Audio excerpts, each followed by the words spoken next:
Okay, so game plan.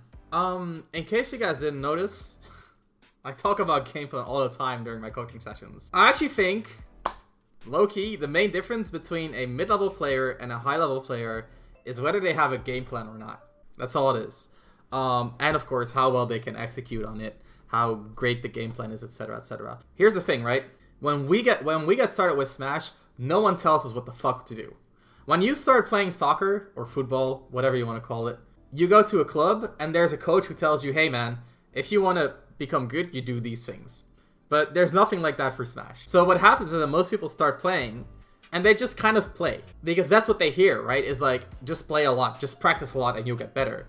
And that's true, but it's not like, it's not the entire picture. Because again, when you go to learn chess, there's a bunch of theory behind the game that a mentor tells you, and then you learn from that and you go from that.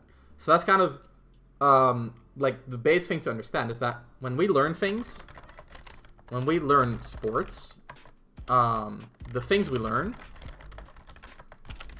are based on theory, right? I remember I've done chess. Like I've been to chess club when I was young, and I remember that like they taught me openings. When I played a game, someone would review the game with me, etc., etc. When I play soccer, there's a dude who's like literally looking at me and telling me, hey Ramses, you're doing this wrong, you should be doing that instead, which is also based on theory.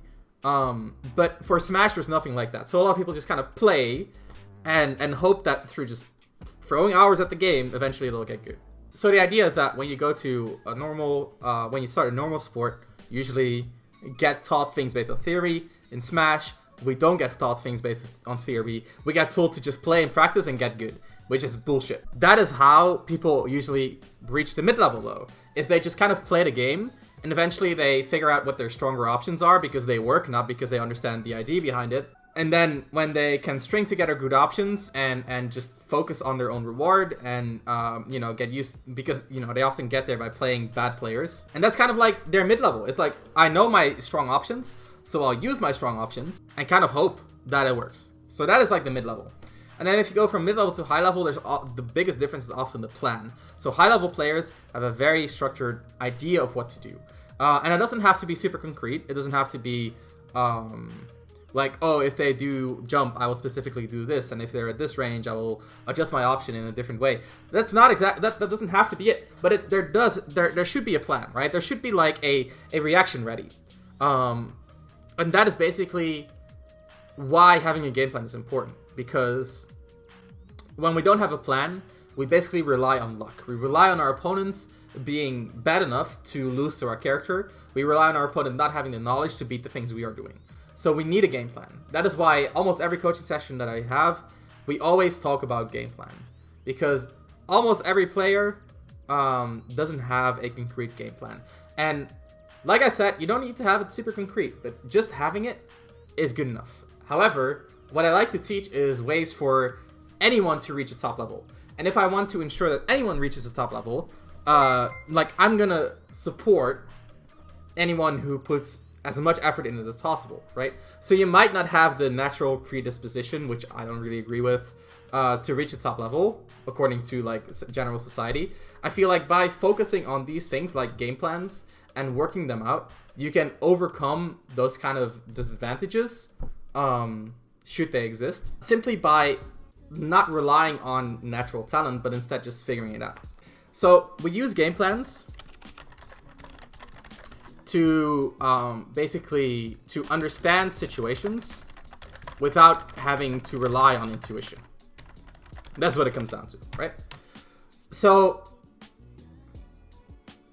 there are a lot of consequences for to having a good game plan. So for one, or pros to having a good game plan. I think consequences is a little bit awkward, right? So one is we have something to compare to.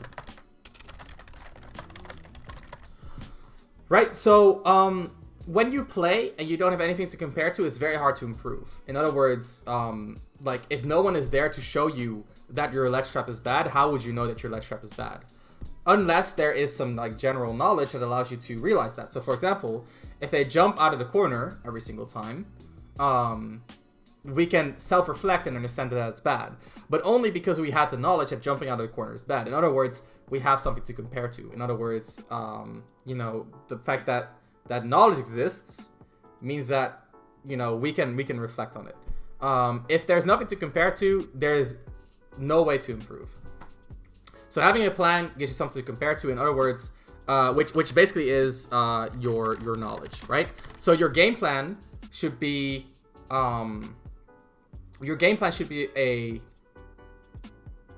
basically a compilation of all your game knowledge. So if your knowledge is when they jump, it is best to do up smash, and then you get into game and you realize that the up smash isn't consistent, that is a point where you're comparing your new knowledge, which is up smash is not consistent, against your old knowledge, which is up smash is consistent, and from there growth can arise. So you're basically comparing to your old knowledge. The other thing is that adaptation becomes easier. So something that a lot of people don't know is that it's very hard to play deliberately. So super common occurrence, right? I have a coaching session. My student comes up to me and they're like, Ramses, I keep losing because I'm always autopiloting. And the first thing I say to them is, dude, you're not losing because you're autopiloting, you're losing because your autopilot sucks. Because when you when you see MK Leo play, do you really think he's doing everything deliberately? Do you really think every single one of his actions is super in the moment planned out? No. He just figured out these are some between these two options, I cover all their ledge options. They're the most rewarding, so I'll rely on these two options. And then when I can further narrow down the option that they're picking, I can commit harder and harder through these options that I've also figured out through thousands of hours of playing. So adaptation becomes easier because you have answers ready and because you optimize your choices. So you pick choices that cover multiple of your opponent's choices, right? So more coverage and no need to think about how to adapt in the moment.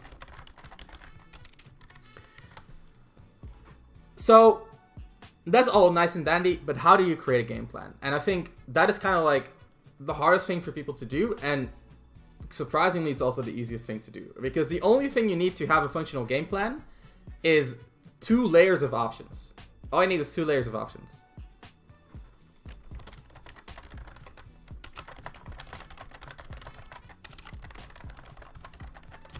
We have a go-to option and a counter. So this can also be called a dominant option and a counter option, right? So the dominant option is our strongest of the 2 options. So I'll give you an example, right? As a Shulk player, I much prefer doing landing aerials over rising aerials. So my go-to option is to use landing aerials. Why? It has more range, it's safer, it combos, etc, etc. However, if I just use my strong option, which is what a lot of mid-level players do, they just use a strong option, my opponent is going to get away with just, countering that option and eventually winning. So what you need is a counter option. So in other words, when I'm spamming my landing aerials, my opponent's going to start shielding. So what I need a counter option for shield. When I spam my landing aerials, my opponent's going to start intercepting me with dash attack or rising aerials. So I need a counter to dash attack and rising aerials. Right? So we have a dominant option and then a counter option, or a set of counter options. So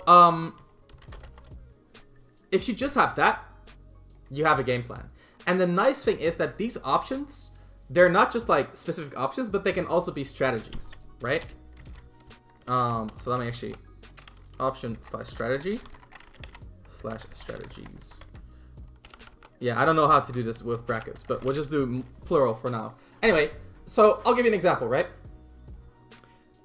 Say I play Shulk, which I do.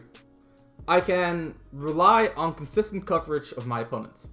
And by consistently covering, I will force my opponent to commit hard to get around my coverage. Why? Because my coverage is really good. So now that they are committing hard, I can actually start to play more reaction-based. And when they commit hard, anticipating me to cover preemptively, my waiting now beats their hard commitment. However, when they expect me to wait, they want to use that time to pressure me. But then they run into my coverage. So my coverage enables my waiting, My waiting enables my coverage.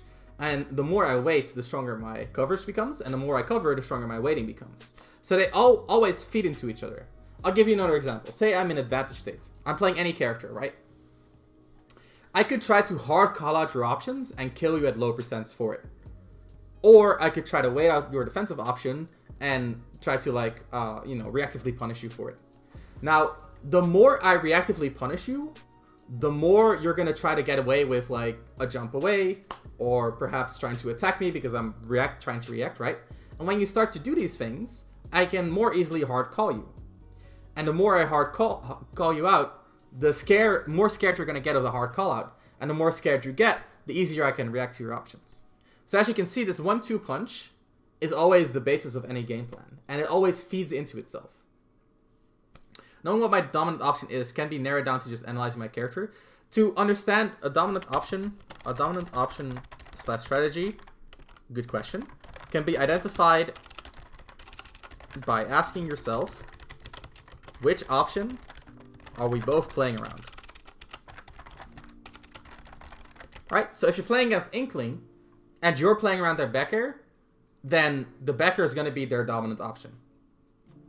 If you're playing as Samus and you're playing around the charge shot, then the charge shot is going to be the dominant option.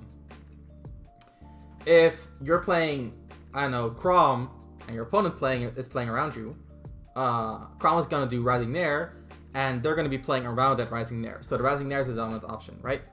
So just keep that in mind.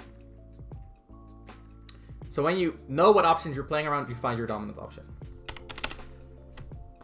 So this 1-2 punch is the fundamental basis of any game plan. And I think you can really, like, I actually made a video earlier this week, or I released my video earlier this week. Yeah, there can be things like short up aerials. I released a video this week where we look at Atelier's Pokemon Trainer. And Atelier's Pokemon Trainer is very interesting because it does this really well. So when he's playing Squirtle, it is matchup based, yes. So when he's playing Squirtle, it is matchup based, but there are usually trends. So if you're playing Chrom, you usually dominate the mid range because your Nair is that good, right?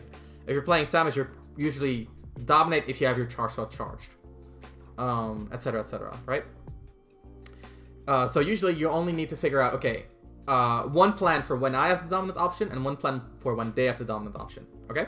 So we looked at Atelier's game plan and we saw a Squirtle, and a Squirtle said, okay, I'm playing as Yoshi, he doesn't have a good grab, I'm going to sit in shield, that's my dominant option. And then when he starts to respect the shield, I'm going to throw out hitboxes preemptively.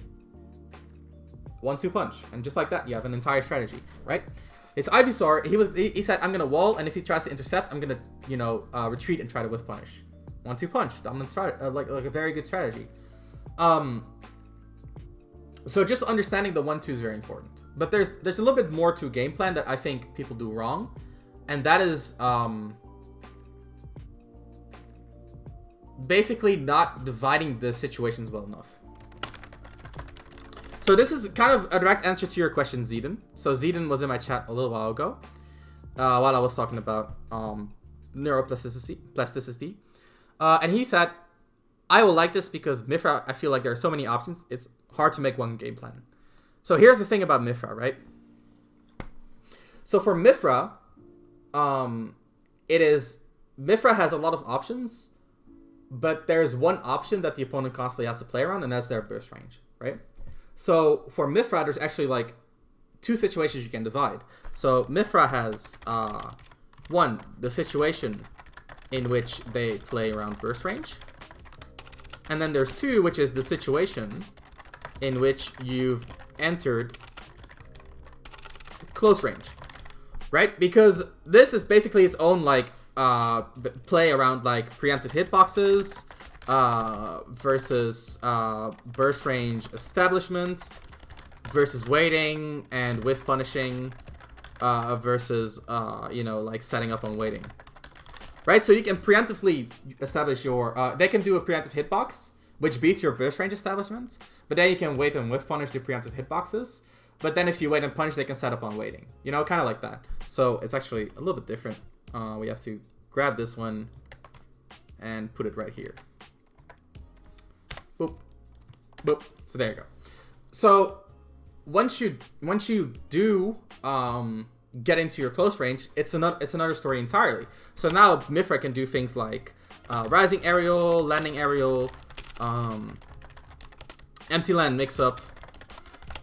She can do like empty land mix up tilts, dash back, shield, grab.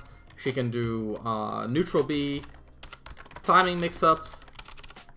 She can shield in general, try to up B out of shield, etc., etc.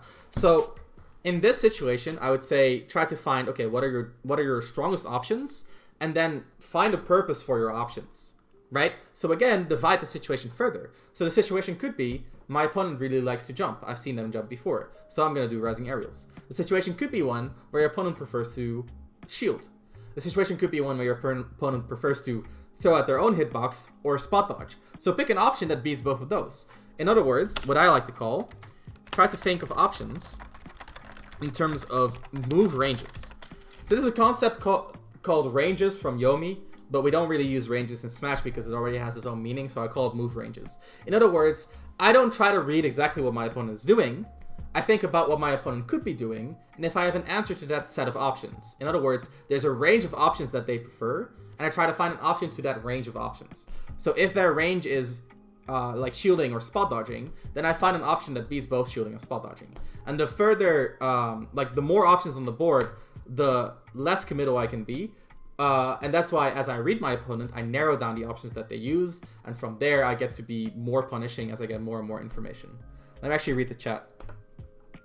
For Diddy, the dominant is short hop banana / dashing to whiff punish with banana, and the counter is them shielding, so you can zap auto catch, aerial catch, landing aerial, and monkey flip / choke out options.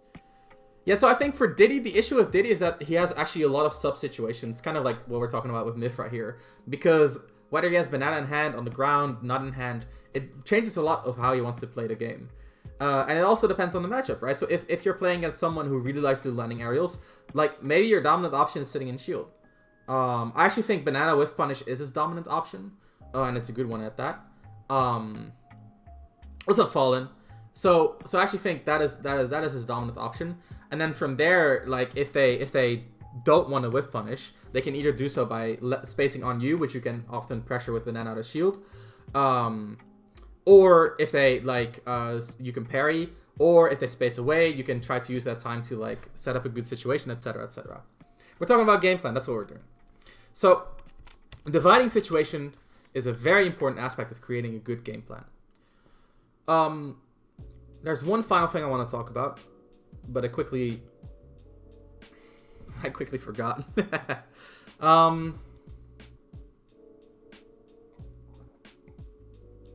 Right, I got it. Mixing up. So this all ties into the final point, which is mixing up. Mixing up is hard, man. Like, honestly, what I see go wrong in a lot of players is that they keep mixing shit up, and I don't know why. I coached a Falcon player the other day.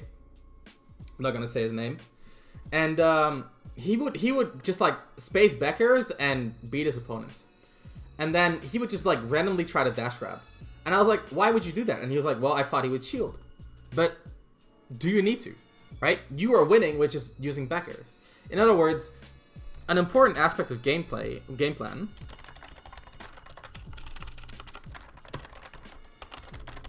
is to tie options to context, right? And context we can figure out through variables, right? We can figure out context through variables.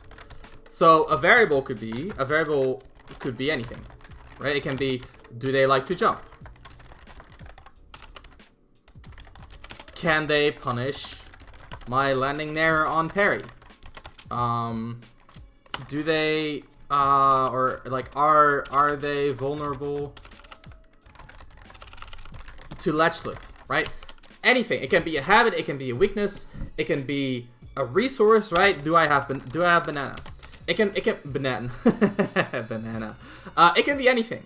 So what we need to do when we make a game plan is we need to figure out, okay, so in what context should I go for this option? So the Falcon who spammed back air, he was like, I know back air usually makes them shield, so I'll just dash grab. There's no reason to do that. We only dash grab when they showed that they can consistently beat our back air through shielding, and we need to mix up for the sake of beating that. A lot of people mix up for the sake of mixing up. This is how you get inconsistent, basically. This is how you reach inconsistency. Is you're mixing up for the sake of mixing up. Because at that point, sure, you stay relatively unpredictable, and I think that has its merits. But that also means that if someone is not keen on beating your option and you're mixing it up, you're giving them an opening that they shouldn't have gotten. Basically, be aware of what your opponent is telling you. That's a very important aspect of game plan. So, let me think. The most important thing when you're playing the game is to tie your options to context and to find out what the context is, right? So look at your opponent, and when your game plan, if you see your game plan as like a big flowchart with all these like branching paths, right? You need to just figure out, okay, there's this branching path in front of me. If they like to jump, I'll go for a rising aerial. If they like to shield, I'll go for a grab. If I don't know for sure yet, I'll go for a down tilt. If they like to throw out their own option, I'll go for a shield on my end, etc., etc. And the only thing you should be thinking about is that branch and that question. And then when you have the answer, you can pick the branch and your autopilot will do the rest. So I think that's mix up for the sake of mixing up. Yeah, exactly, guys. I know this is like a recurring problem. So I think that's all I gotta say on game plans for now. Of course, there's a lot more to talk about. But I think this is like a good introductory video. Is there a difference between game plan and matchup knowledge? Yeah, so matchup knowledge is a lot about, what's up, CA? If I didn't butcher your name. So matchup knowledge is a lot about understanding what the opponent is able to do in the context of your own kit. Whereas a game plan is how you act on that information, right? So the game plan is a little bit more practical. So if you have the knowledge that Samus charge shot can, like break half shields, that's cool. That's matchup knowledge. I will. But how do you act on that? That's your game plan, right? Do you jump over it? Do you parry it? Do you absorb it? If you can, do you reflect it? Etc., etc. Right?